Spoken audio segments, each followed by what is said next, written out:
meus amigos, bom dia. Hoje, 20 de julho de 2016, pedindo a presença amorosa do Cristo conosco, que nós possamos ser bem inspiradas, nós possamos estar nas melhores companhias, que são as companhias de todos vocês e dos espíritos amigos, protetores de cada um de nós. Então, continuando o nosso estudo do livro Recordações da Mediunidade, da Dona Ivone do Amaral Pereira, tá? E continuando a leitura do capítulo sobre as reminiscências passadas. Vamos lá.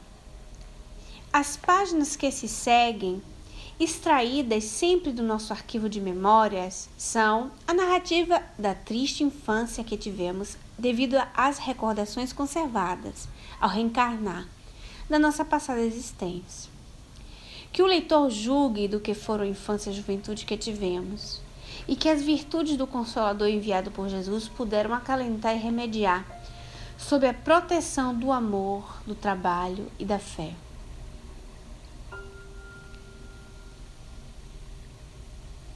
Minha primeira infância destacou-se pelo traço de infortúnio, que foi certamente as consequências da má atuação do meu livre-arbítrio em existências passadas.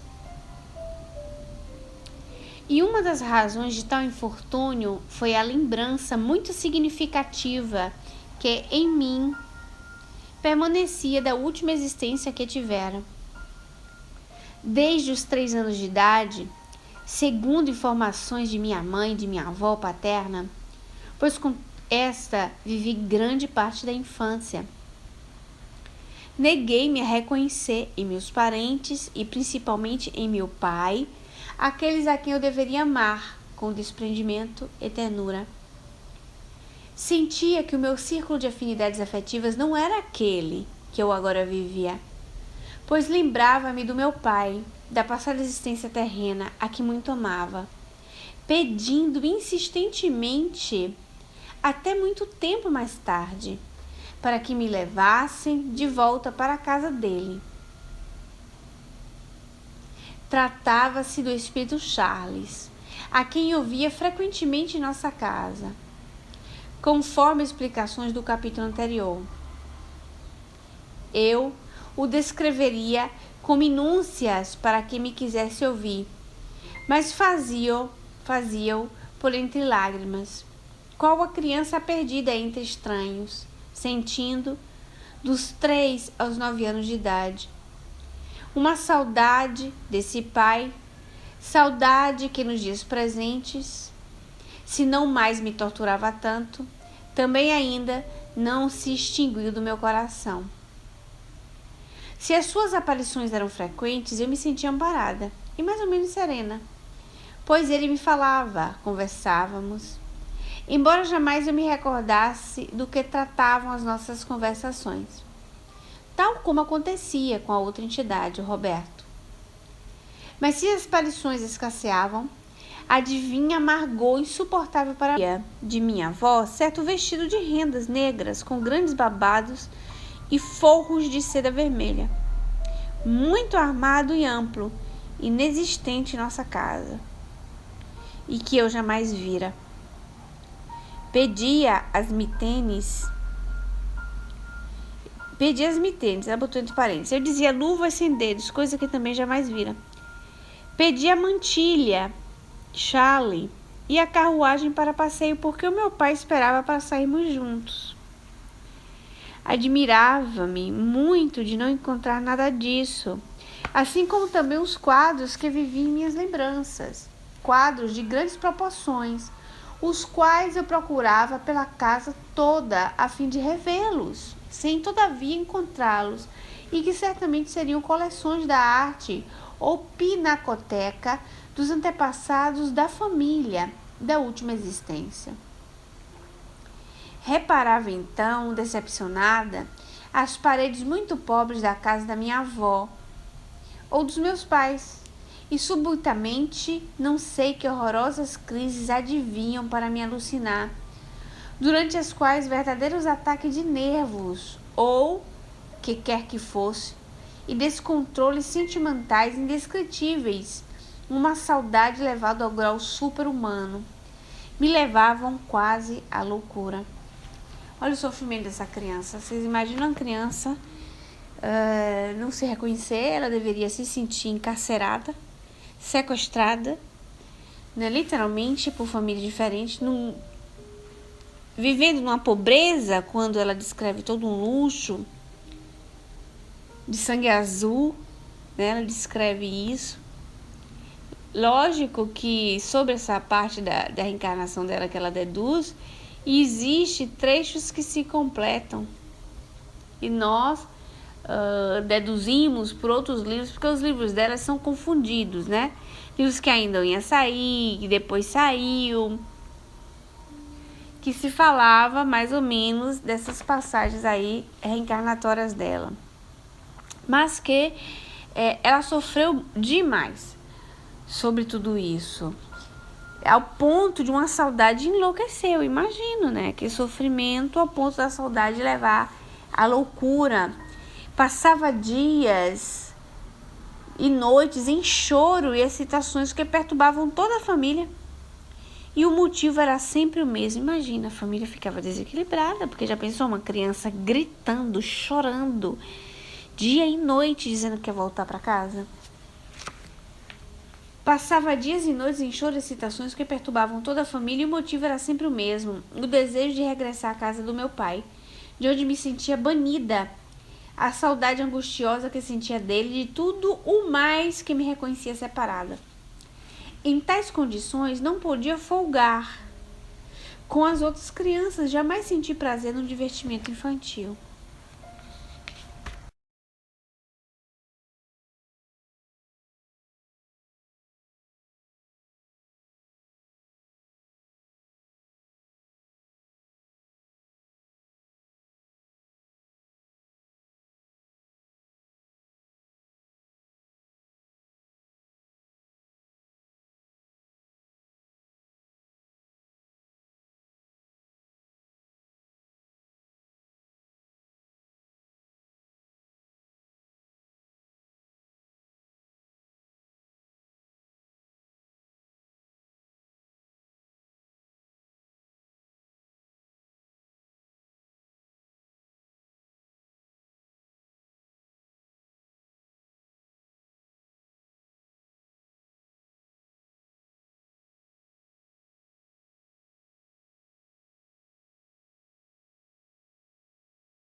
Ela não conseguia ser uma criança normal, né, para brincar, folgar como criança, relaxar a infância, porque ela estava sempre em estado de excitação e sofrimento, na expectativa de reencontrar esse pai. E a gente olhando assim, fica com pena, né, porque uma criança sofrer desse jeito não é brincadeira, não. Mas essa criança era um espírito comprometido e tinha se colocado à disposição da redenção. Então, naquele período ali, era muito forte para ela, mas ela precisava passar por aquilo. Era para ela se melhorar. Ela sabia antes de reencarnar que ia passar por esse tipo de situação. E que ela teria que ser forte, e ela resistiu realmente, né? Superou qualquer problemática ali no sofrimento. Foi, como se diz, foi choro e ranger de dente para ela. Em verdade, não encontrei jamais, desde a criança, a satisfação e alegria em parte alguma. Fui, portanto, uma criança esquiva, sombria, excessivamente séria, criança sem risos nem peraltices, atormentada de saudades e angústias. Imagem na terra daqueles réprobos do suicídio descritos nos livros especificados. O lenitivo para tal anormal situação era adivinha dos trabalhos escolares, pois muito cedo comecei a frequentar a escola, e do amor com que me assistia minha avó paterna, já mencionada, a qual, não obstante seus pendores materialistas, me ensinou a orar muito cedo, suplicando a proteção de Maria Santíssima. Ela gostava muito de estudar, achou até a 4ª série, né? E não teve condições de ir adiante com o estudo. E teve essa avó, que foi o lenitivo para ela, com carinho, com que cuidava, apesar dos pendores materialistas. Quem sabe o que é que ela se refere, né? Mas ensinou a orar, tinha tendência religiosa. Quem sabe a valorização demais da vida material, das coisas, objetos. Certo dia, aos 7 anos de idade, lembro-me ainda de que, ao me tentarem obrigar a pedir a bênção ao meu pai, recusei e expliquei veemente: esse não é o meu pai. O meu usa um paletó muito comprido, sobrecasaco ou coisa semelhante, com uma capinha dos lados, trajes masculinos do tempo de Luís I da França, um chapéu muito alto e cabelos meio brancos, grisalhos e mais compridos. E usa bigodes grandes. Ele é um pouco velho.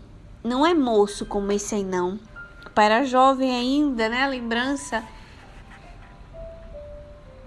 imagino, de Ramiro de Guzmán, que era vestido elegante, né? Aquela casaca, vocês lembram que aqueles filmes tem, assim, longo, atrás, comprido, cortado, né? Tem aquela corta assim um pedaço para ter aquela divisão. O chapéu comprido, alto. E imagine pro pai. O pai devia ser uma tristeza muito grande. Você já pensou se tem um filho que ele trata assim? Esse aí não é meu pai, não, com desprezo. Devia ser muito difícil pro pai dela, né? Tal fraqueza, que para mim representava uma grande dor, para os demais nada mais seria do que uma petulância e desrespeito. Valeu-me nesse dia boa dose de chineladas ministradas por meu pai, o que muito me surpreendeu, e fez que me considerasse mártir, pois fui castigada desconhecendo o motivo por que eu era, visto que, sinceramente, o pai por mim reconhecido era o espírito que frequentemente eu via, do qual me lembrava com inconsolável saudade, tadinha. Apanhou porque o pai se sentiu desrespeitado. Na verdade, ela estava sendo sincera, né? Ela sentia aquilo mesmo, não era uma falta de respeito. Na verdade, eu necessitava mais de tratamento físico, com vistas ao sistema nervoso e psíquico, visando ao suprimento de fluidos balsamizantes para o traumatismo sediado no perispírito, do que de repreensões e castigos corporais, cujas razões eu não compreendia. Então, o que ela precisava, né? O entendimento dela, mais do que apanhar, ser compreendida, suprimento aos fluidos balsamizantes, necessitava de um tratamento nervoso, com vistas, né? Nervoso e psíquico, calmantes, tratamento psicoterápico, que hoje nós temos à disposição, no tempo não tinha, né? Do que apanhar, que ela não estava apanhando, você entendeu por que estava apanhando. E causou ainda mais desgosto nela, porque ela tendia ao vitimismo. Porque ela lembrava de muita coisa, mas não lembrava de todas as coisas. Então, o que acontece? Ela se sentia vítima. Depois que ela foi crescendo, ela foi abraçando ali a doutrina, foi que ela foi compreendendo. O castigo de que realmente necessitava ali estava na tortura de conservar a lembrança de um pai amado, de uma passada existência, quando ali estava o pai do presente requerendo igual sentimento e respeito idêntico, mas apenas temido e não propriamente amado, e no qual sempre deparei a severidade, útil e muito necessária à minha situação atual. Então o pai, em contrapartida, se a gente for pensar, queria ser amado também, né? Como pai, como nós vemos os nossos filhos que amam seu papai, mas encontrava um afronto, uma pessoa que não demonstrava aquele querer bem. E como deveria ser automático, na mentalidade de um pai e de uma mãe, automático teria que ser amado. E quando não é, gera frustração, né? A pessoa fica mais instigada, mais chateada e tende, principalmente antigamente, tende a sentir aquela afronta, ser punido com o bater. O bater, na verdade, é um desabafo da alma frustrada. É tipo uma educação através da vingança, né? É uma vingança sutilizada, mas não deixa de não ser. Através da frustração que os pais sentem, que nós sentimos, perante a não capacidade de lidar com aquela situação de compreensão. Então a gente, eu dou um tapa ali e resolve. Seria ótimo se todos os tapas resolvessem mesmo, né? Tapinha, né, gente? Nesse pagamento. Mas não é verdade, né? Nós sabemos que não todo tapa resolve, nos educa, causa mais temor. Infelizmente, ela mesmo diz que era o que ela precisava pela situação atual que ela tem. Então tá tudo encaixado na necessidade de cada espírito. É nesses erros que se acerta, né? E a gente vai refletindo, porque vai analisando a si mesmo, a própria infância, a tentativa de acertar dos nossos próprios pais, com amor, né? E a rua, vamos dizer assim, a rua do meio, que a gente tem que encontrar entre esses dois pontos. No entanto, bastaria uma série de passes bem aplicados, frequências reuniões de estudo evangélico no centro espírita bem orientado e preces, para que tão anormal situação declinasse. Se, como é evidente, o fato de recordar existências passadas é, antes de mais dar, numa faculdade, aquele tratamento tê-la-ia adormecido em mim, desaparecendo as incomodativas explosões da subconsciência, ou talvez fosse mesmo necessária ao meu reajustamento moral e espiritual a conservação das ditas lembranças, e por isso elas foram conservadas. É claro que foi necessidade.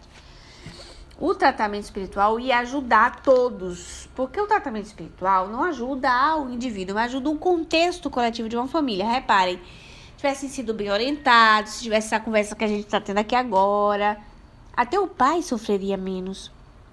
Mas para o pai também era uma aprovação, como era para ela. Além de aprovação, ainda espiava. E isso incomoda bastante, porque causa sofrimento na família toda. A própria mãe vê a filha que não aceita o próprio pai, sabe? Que situação dolorosa. Ou a avó paterna, ou seja, a mãe desse pai que via essa neta desse jeito, uma neta tão amada, mas que não amava seu próprio filho. Então, não deixa de não ser um sofrimento coletivo. Então, o tratamento espiritual ajuda no coletivo também. Não ajuda somente a pessoa, o indivíduo, aquela pessoa que está envolvida, mas em si, por si, a pessoa, ou o coletivo, perdão. Por quê? Porque vai dar uma aliviada para todos. ela poderia continuar com aquelas lembranças, sim, mas só que com o esclarecimento. Eu teclo muito sobre a coisa que a gente tem que libertar as pessoas dos sistemas e das instituições. As pessoas têm que estar ligadas aos sistemas, estar nas instituições por amor à causa, não por apego ou por medo. Se eu me desvinculo da casa espírita, o obsessor vai me pegar. Não é isso, né? Eu estou na casa espírita porque amo estar com os meus amigos espíritas e sou feliz de corroborar com eles. Não porque, Deus me livre, sem apoio. Se eu deixar a reunião como é que eu vou fazer sem a reunião mediúnica? E a pessoa cria uma dependência da instituição. Então, eu acho que a maior milagre que pode acontecer com o ser humano é ele se libertar da própria ignorância. Porque ele se libertando da própria ignorância, caminhando com suas próprias pernas, né? Você é como se desse a ferramenta na mão da pessoa para que ela se transformasse. É como se você pegasse, vamos dizer assim, tivesse um grande facão no meio de uma floresta e você encontrasse a sua própria saída. É igual os méritos da reencarnação. Deus não ter criado nós perfeitos, né? O mérito de conseguir ter vencido pelo seu próprio suor, vencer pelo suor. Então, está ligado aos grupos, às instituições, por amor sim, pela causa. É maravilhoso, mas não por uma dependência psíquica. Então, instrumentar as pessoas pela sua autotransformação, pela sua melhora. E que essa transformação não verá, aí vai eu falando meio italiano, não venha somente pela sua autoiluminação. A pessoa está lá só pensando em si mesmo, em se iluminar. Não existe iluminação sem solidariedade, né? Sem lidar com outras pessoas, sem se socializar. É a lei de sociedade, tá no livro dos espíritos.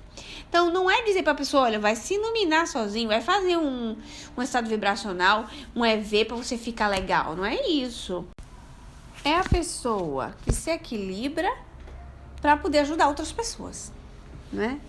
Na lei de sociedade, de solidariedade. Você vai se solidarizar.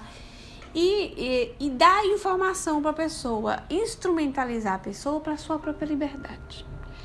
Para que ela saiba com que ela está lidando com isso. E muitas vezes precisa da instrução, socorro imediato. Então, o tratamento com a Dona Ivone, que ela deduz, assim, né, ela vai ali contando pra gente, não era só o fato dela receber o passe, mas de um tratamento coletivo, de uma ajuda à família, de uma sustentação. Olha, tá ocorrendo isso, vamos tratar assim, então vamos dar um passe, acalma a menina, vamos procurar homeopatia, ajuda a menina, enfim, uma somatória de tratamentos que se complementam e que ajudariam bastante. É a dedução dela sobre as suas lembranças. Ela está contando realmente aquilo que acontecia com ela. Tanto que depois ela diz assim, ou talvez fosse mesmo necessário o meu reajustamento moral, espiritual, conservação das ditas lembranças. Ela poderia ter as mesmas lembranças e lidar com situação diferente, porque era kármico ela ficar com aquelas lembranças. Mas ela iria lidar de outra maneira, ou seja, ela ia ficar lembrando do que ocorreu, né? Porque foi uma problemática sua, de um desvio seu, mas ela ia saber lidar com a situação de outro modo. Sabe por quê, gente? Porque se instaura a esperança. Por que nós tendemos a sentimentos tristes? Pela desesperança. A desesperança é triste, ela não sabia onde se agarrar.